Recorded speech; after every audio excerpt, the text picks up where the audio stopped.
Sharp talk time, people. This is where I bring real people who've done magnificent transformations and I bring them to the stage of this podcast so they can tell their story on how they get started. And here today, I've got Mr. Reed. Yes, brother. Boom, in the house. Now, this guy, okay, I've worked with him, but I want you all to hear his story because he's gone through a magnificent transformation. And Roy, do you want to explain a little bit about yourself? Because it's too much. Do you know what I mean? I know you're a musical artist. Yeah, and give me a little bit of background about yourself, please. So, okay, Roy Reed, Birmingham, born and bred.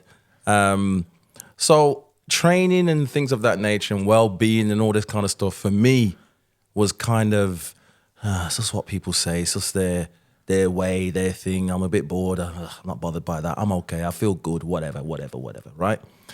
But I got to a certain stage and a certain age, and I was thinking, my God, I can see a little spread. I can see a little this, a little that, a little the other. And I'm like, I've got to do something about this, right?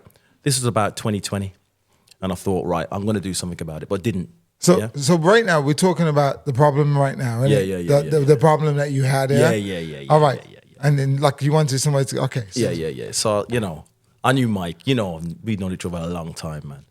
And, I just saw this kind of middle-aged spread, and I'm like, I don't like this one bit. Took a picture. Was out for a meal, someone's birthday at the time. And took a picture, looked at the picture, hated the angle. You know what I mean? And I thought to myself, it's just the angle, man. It's just the angle. And the shirt didn't fit well, didn't look right in the right places, and looked bad in the worst places. Yeah. And I was like, no, I can't have this at all. So I made a phone call to your good self, yeah? And then it's like you just stripped it back, and then it was a case of, okay, what do you want to do? What do you want to achieve? What do you want your body to look like? How do you want to feel? Yeah. So, but fast forward to that, okay? Because I remember before, like we're going way back. You did say to me before, like, Mike, I'm interested in the gym. Yeah. And it took you a while. We were talking about how long was it? About a year before? Couple years. A couple of years. Couple years, easy. Okay. Right. And I was like, okay, I'm gonna do it. It's one of them things that you say you're gonna do, and you don't necessarily do it. It was a picture that triggered it. Okay. It was a picture that triggered it. That triggered it. I was like, I don't like that picture. Yeah. You know them ones? You look at yourself, that's not me. Okay. But it was me. You know what I'm saying? That's like, you're looking in the mirror, you're like, wait there. I can't run from it. I'm actually seeing the truth. Yeah. Exactly that. I looked and I thought, I just don't like this. It isn't me. And, let's be real. We've all got a level of vanity. Do you know what I mean? A level of vanity. Yeah. So I saw the picture and I thought, I don't like that. And I knew I was at the stage in my life whereby I can't just depend on my metabolism. I can't just depend on playing football, right? Yeah. I have to literally work. I have to literally do something about it. Once you get your head around that, that's when, for me anyway, that's when it was a case of, right, okay, I'm willing to put the work in. Tell me what I got to do. Okay. That makes sense? Yeah. So what was that frustrating feeling? Everyone's got a frustrating feeling that, do you know what I mean? That drives you to the point that you want to achieve it, but you don't know how to. And that's why Yeah, the frustration. You wanted to solve that problem. Yeah. So what was that frustrating feeling? What was that solving that problem? I think the frustrating feeling looking back was not knowing that there was any particular issue, right? But then the picture triggered something within me to say, actually, you're putting on weight, bruv, right? And you're putting on weight in an area that's giving you a dad bod. And that's not me, right? And I thought, I've got to do something about it. The frustration was not really admitting that to myself. Does that make sense? Knowing it was there, knowing that there's a problem, and it took a picture to really trigger it for me. But to be real with myself, I knew it was there. I knew it was happening. It's just that on that day, at that time, via that angle, wearing that shirt, illustrated it. Do you see what I'm saying? Yeah, I understand. So that was a frustration because I kind of knew. Yeah. So I was kind of lying to myself, but then couldn't lie anymore because I could just ignore the picture and say, hey, I look all right, man. I look good, man. Yeah, sure, man. It's just an angle. I could easily lie to myself, but I decided not to. Okay. So let me ask you a question then. So what was the problem that you needed me to help solve? I think it was about mindset, right? Because I came to you thinking, I'll just train for a bit and that's it. It wasn't about that. It was about breaking down. It's almost like a word. Within a word, you have syllables. You understand? Yeah. You have syllables. You got to sound them out to get the word, right? My journey was like breaking every single aspect and everything down and then rebuilding it the way in which you want to rebuild it and remake it. You get what I'm saying? Yeah. So, what do you want? Big shoulders. It's not as simple as that. Yeah. What do you want? Muscle. That's not as simple as that. What do you want to do? You want to look like an athlete. Well, it's not as simple as that. You got to break it down. You got to do certain things first, then you start building. So it was the building blocks, really, I think. Make sense? Yeah. So the building blocks. So learning the steps that you needed to go through. Yeah. So you could keep on building and then making a lifestyle from it as well. So learning the steps, ensuring that you take those steps, and also you believe it as well. Because it's one thing hearing someone say something. It's one thing listening to them, but taking it in and believing it, that's different. You understand? Because you can tell me all the time, yeah, Roy, man, just do press-ups every day and, you'll be all right. And I can be like, no, really? Yeah. Or I can stick to the process and do those press-ups every day, do 100. And if you say to me, Roy, after this amount of time, this will happen if you're taking the right steps, and it happens, there's my belief system right there. Because for me, you told me to do certain things, Yeah. And then within a month, I was like, oh, I did. That shoulder's popped out a bit, hasn't it? Do you know what I'm saying? And I'm thinking, what's going on here? This shirt is a bit tighter, but in the right place. And that was the kind of journey that I went on for me. Yeah. What was, over the time, if you could give the viewers, because they don't really know about, when did you start to when, how long was you training for, So if we were to break it down, I've got to know the numbers, but I want to see what you remember from when you first started. Yeah, the first numbers, training-wise, I started training with Mike in August 2020.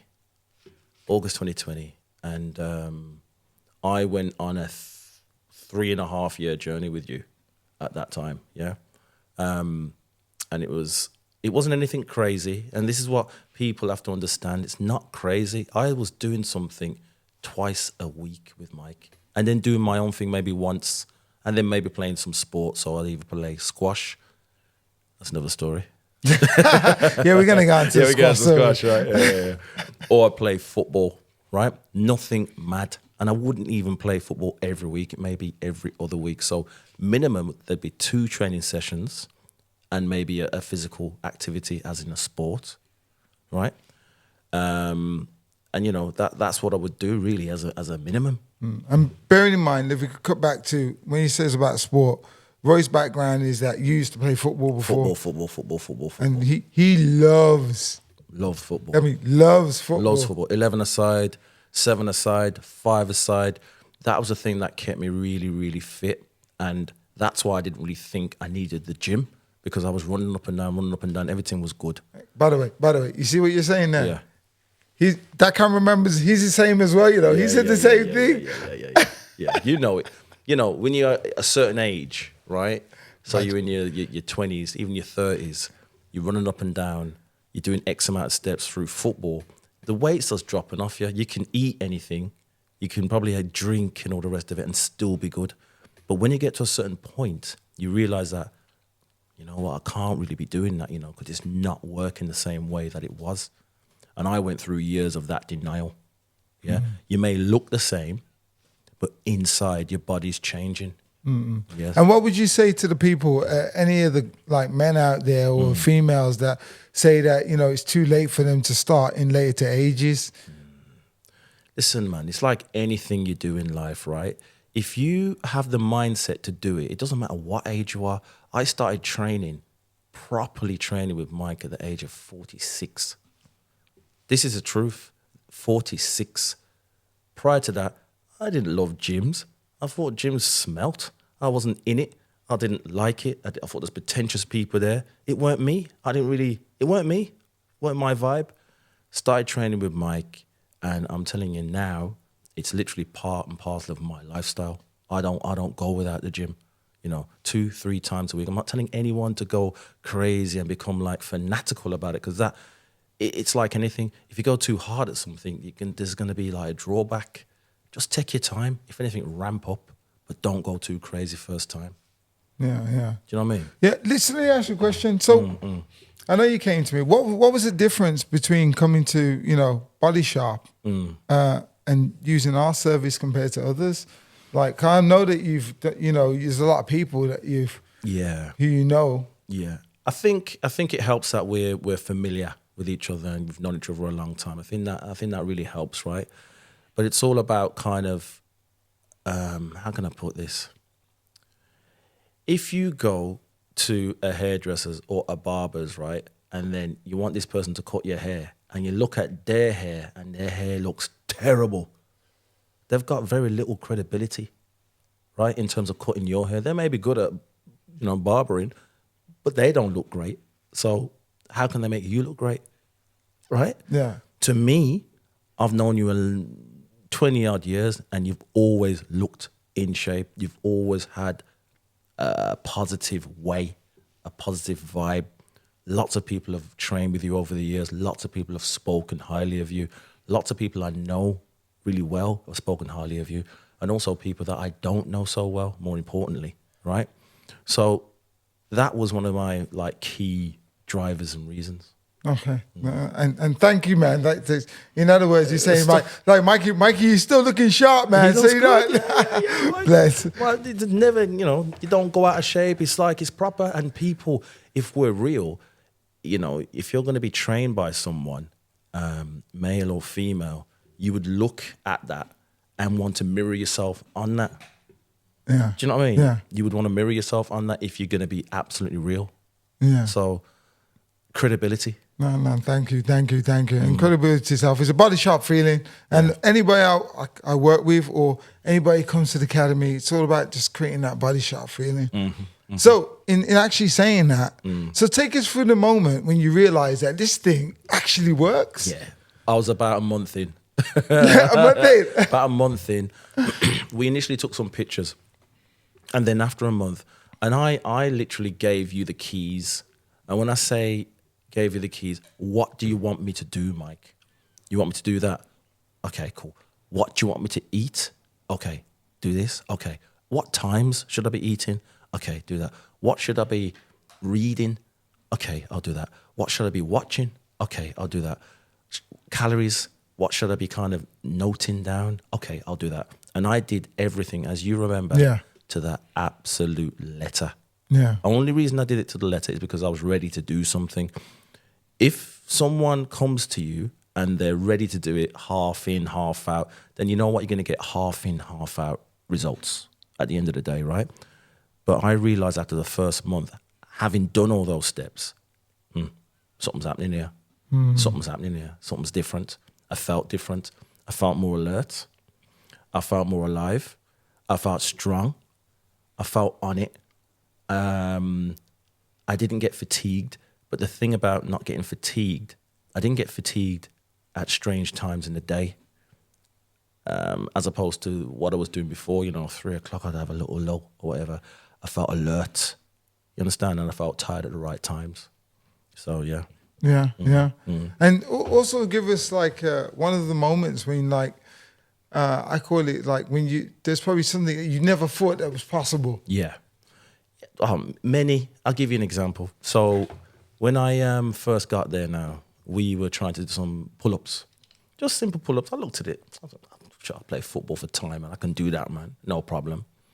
Boy, I did one. I was like, yeah, cool.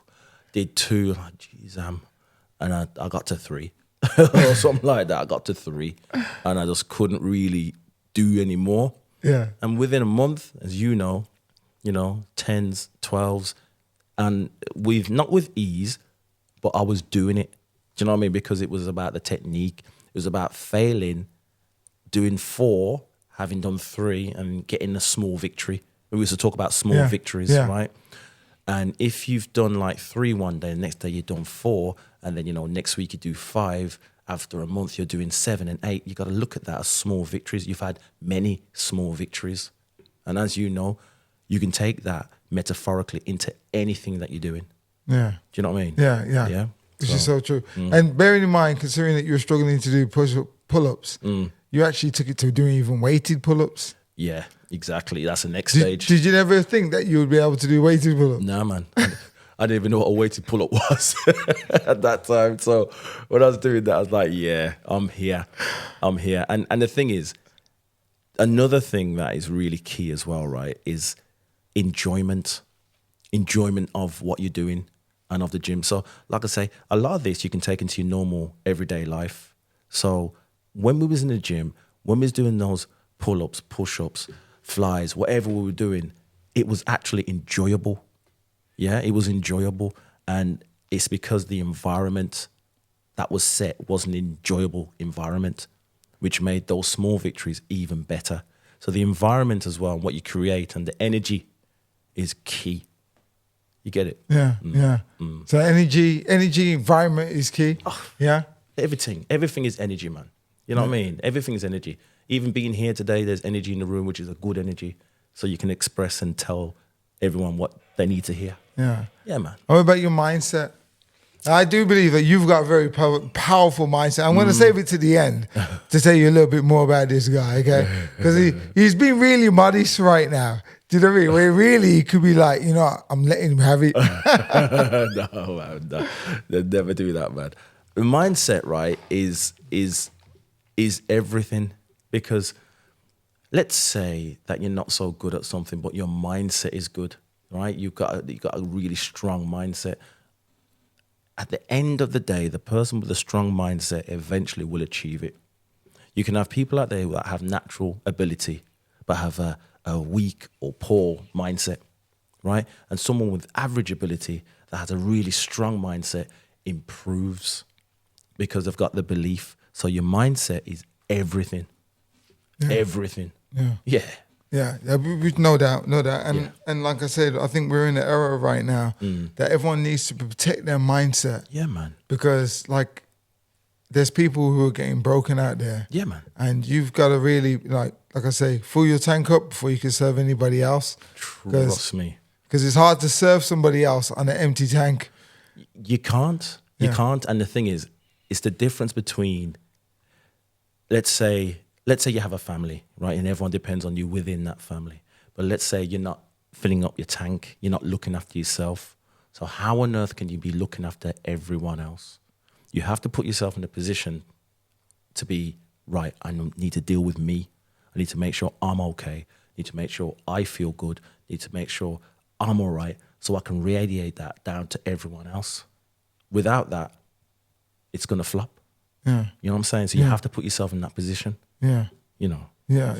So let me ask you a question now. So, okay, now that you've solved this problem, what does life look for you like now that you've solved this problem that you had? Well, there's or that's if you have solved it. Yeah, no, I don't think there's like a magic one you can solve it. You go gym, everything's good. Life isn't like that, right? The gym is an aspect of your life. Right? It's an aspect of your life. And what I've always found myself is when you get up in the morning, I go to the gym in the mornings, right? Because that's when I'm most motivated, right? So I go to the gym now. And when I wake up, sometimes I do not feel like doing it.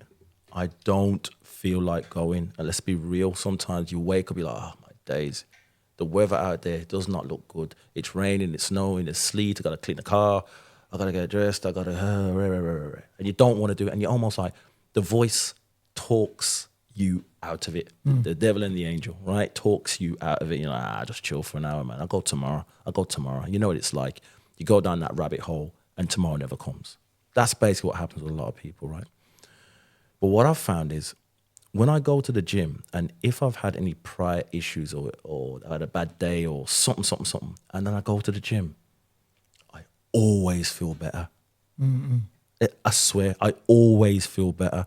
So I kind of fast forward my mind to that feeling Okay. of feeling better. And I'm like, do you know what? Let me go, man. Yeah. Let me go, man. I like that. Do you know what I mean? Yeah. Because I dare anyone out there to tell me that you didn't feel better after going to the gym. Dare you. Tell me you didn't. Yeah. Because you're a damn liar. Yeah. So You know now, what I mean? so now it's gone like to another level now. Would you say? Because when you first came, it was about like you wanted to look in a certain way in your clothes. Yeah. And do you still? Yeah. Still, I still want to feel and look a certain way in my clothes. But this is all about well-being. Okay. So now it's changed over It's now. changed. It's because I'm kind of maintaining, right, where I've got to. And this is all about well-being as well, right? At the end of the day, you know, no one's getting younger. We're all aging. Some of us look well. Some of us don't look well. Some of us got illnesses, whatever the case may be, right? I'm 50 years old. And at the end of the day, I have to do this for my well-being. I want to look like this and feel like this at 60. I want to look like this and feel like this at 70. How am I going to do it unless I start? Do you get it? So there could be someone 52 out there, oh no, I'm doing it, man, I'm old now, man. No, just start, just do it. Yeah. Just do it. Because a year into your journey, you're going to be glad that you did. Yeah. But your mindset and the stars for you have to align. Do you know what I mean? Because everyone's journey is different.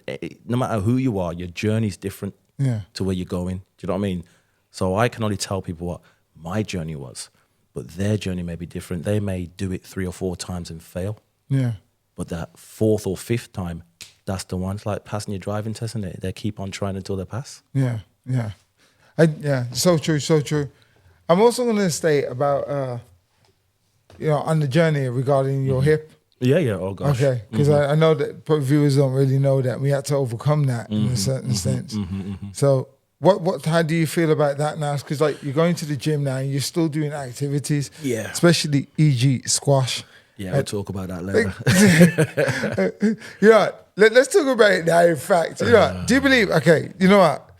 This guy is like, Mike, I'm killing him at the gym and I'm showing him all this stuff, and then he's like, Mike, why don't you come play squash? I really love squash. Yeah. So I was like, you know what? I'll come play squash with you. It's been coming up to 2 years now and I still ain't beat him. That's a now, good one, man. let's get one thing straight now. Okay. I'm more fitter than him. Okay. He is. I'm more agile than him. He is. Okay. Because he's got a hip problem. Yeah, I have. Yeah. He's younger than me as well. Okay. I know you're good at him. And this guy, he destroys me every time. I said to him, like, I'm not battling against your body, because I know I can beat you in that element, but your mindset, it's like, whoa. It's like it won't lose. Nah, I can't, man. Not yet. All it is with squash, right? It's like knowing a game, right? Like I'll give you an example. In football, some people used to talk about run into the space, run into the this, run into the that. And if you're not like football literate, what do you mean run into the space, man? What do you mean? You know what I mean? It won't make sense to you, right? Squash is one of those games where it's about placement. You can stay still and have the opponent running up and down and you're still. Yeah. You know what I mean? So you can do the same thing in football as well, but they call it like old man football. Yeah. And old man football is like just run into the space, receive the ball, score. Rather than running up and down the wing, just run into the space. Sometimes you can walk into the space because people think, you're old, you're not going to score the goal. You don't have to mark him too tough. So you just basically walk into the space and then you score. Yeah. Squash, you just know the spaces. You put it there, you put it to the right, you put it to the left, you put it center, then you put it to the right again, or you may even put it to the left. You don't know what I'm going to do. Serve it hard, serve it fast, serve it low, serve it high. What's he going to do? Yeah. So then your opponent is guessing. Yeah, well. And when they're guessing... You certainly got me guessing, man. But when they're guessing, guess what they're using? Energy. Yeah. That's what I'm saying. He takes my power and he just uses it against me. But saying that. He's getting close, though. I'm getting close. Hopefully this year I'm going to do you. And I'm being consistent with this year, though. You got uncomfortably close the other day. Yeah, I did. I was like, I'd go quiet. I was like, I'm getting up to 7 points. This is the most I've ever got. Yeah. Don't mess it up now, Mike. Come on. And he's just come out of nowhere. Yeah, man. And I'll be honest with you, I've seen him do stuff, and considering he's got a hip injury, he's quick, man. I'm like, damn. Yeah, man. Yeah? Kills me, man. Kills me, because the thing is, anyone that plays football will know this as well, right? Or even sports. There are things that you could do 10 years ago, and you can still do it in your mind, but you know the body won't do it. So you have to basically play a different type of game. You get what I'm saying? So, for example, in squash, I will never be too far behind the line, for example, because in order to make it over the line, I'll have too much work to do. Yeah. So my positioning is everything. So you're not too far away from anything. Yeah. Does that make sense? Yeah. Whereby when one was younger, it wouldn't matter because I was lightning fast. I'll get there anyway. Okay. Right. So, as you're saying all these things, like I'm hearing you talk, and I hear like life adaptation. Mm-hmm. That's played a big role in for you to carry on doing your sports. Yeah. And just adapting in your health, your well-being, your mental state. 100%. As you're getting older. And, what would you say to some of the men out there and women that, they're heading into this stage, but they still expect to do the similar things, or they're not looking to refine it?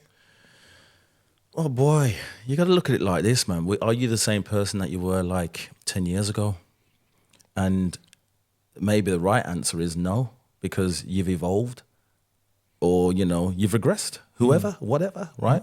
So the thing about this is you have to be open, you have to be adaptable with anything, because any obstacle can come in front of you.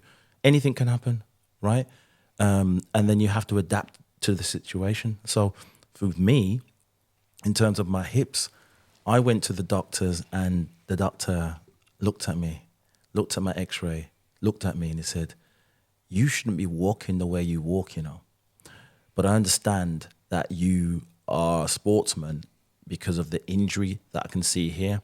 So it's literally it's gone from cartilage to bone on bone.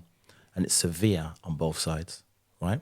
But he says, you're still playing sport, so you should do that because it seems to work for you. And for me, if I don't move, it hurts more. When I move and I'm exercising and I'm walking and I'm jogging and I'm playing sport, it hurts less. The faster I move, the better it is. Mm-hmm. So I listen to my body. Yeah. Right? So I think maybe listen to your body. Yeah.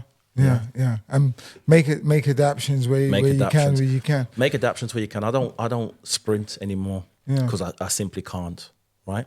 Jogging, a little bit difficult, but I can.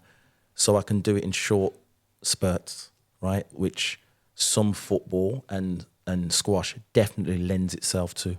But if I'm saying to you, yeah, man, I jog around the track and I do 400 meters. No, I can't do that. I can't do that anymore.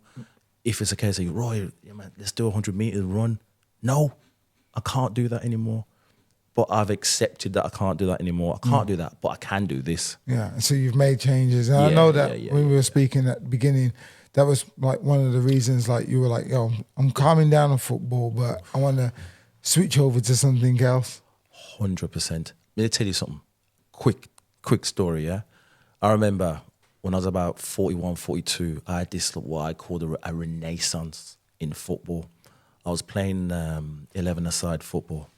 And, man, I was scoring goals for fun. Before my hip problem, right? Scoring goals for fun. I had 45 goals that season. One player's player, one best player, one top goal scorer. I was flying. It was wonderful. The following season, I expected more of the same. Hip problem, come. I thought I had groin strain. That's what it felt like, right? Yeah. And people that I was flying past the year before, I saw some guys with some big bellies catching me up. Yeah. I was thinking, how is this happening? How is this happening? Slowed right down. Only scored 12 goals that season. Yeah. I realized something's wrong. Yeah. You get what I'm saying? And in playing football with the ground, of the way it was uneven, some were muddy, some were hard, it was aggravating it even more. So that's when I knew I had to stop playing 11-a-side. It's a sad thing, but you have to know when you're doing yourself more damage. Does that make sense? And also when you can't perform at the same level. Yeah. Do you know what I mean? Yeah. Yeah. So that's why I kind of stopped 11-a-side football. Yeah. No. Awesome story. But it's also lovely to hear about how you realized from the picture that you were going down another route that you didn't want to go, and you pulled it back. Yeah, man. Couldn't really hang with that, bro. To be real with you, man. Yeah, you know, it's like you see people, and for yourself actually. But if you see people you're not seeing in like 4, 5, 6 years, and you know you don't want that kind of polite smile, like, oh, you look well. That time they know, so you put on like maybe 5 stone. You know what I mean? Oh, you look healthy. Yeah, I look fat, mate. You know what I mean? Listen, I know.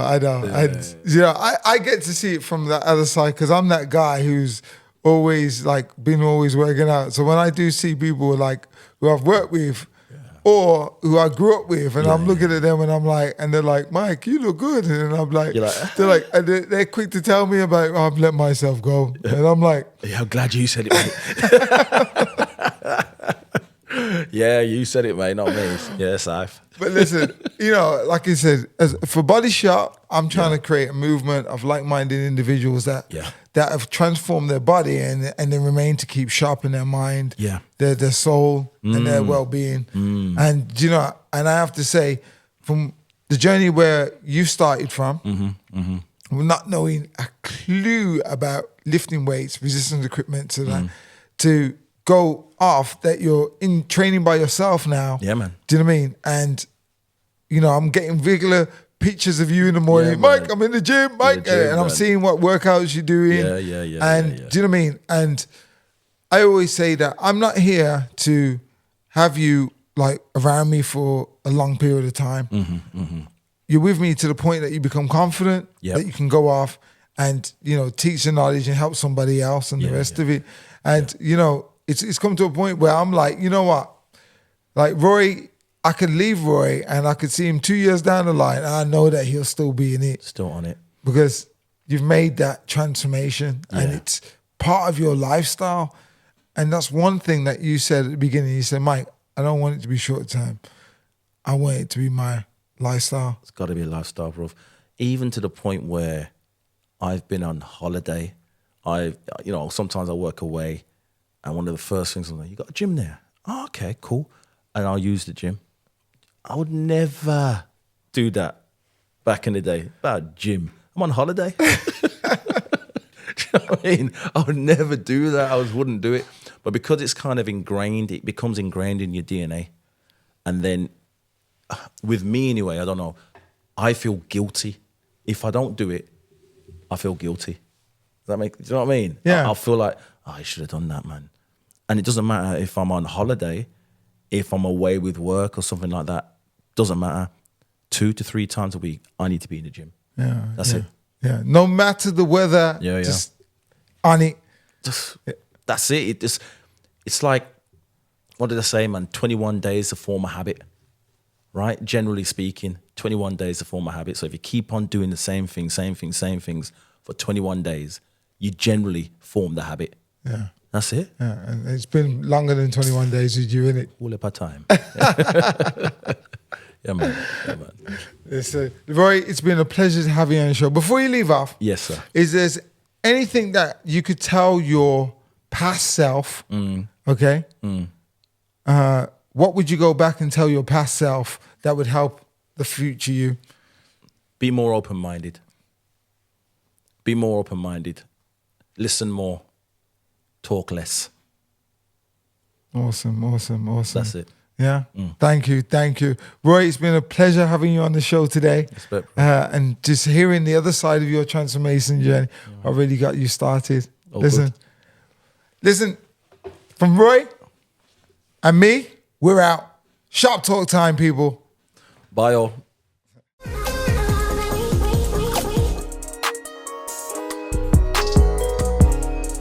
Visit us for updates and shows at affinityextra.co.uk.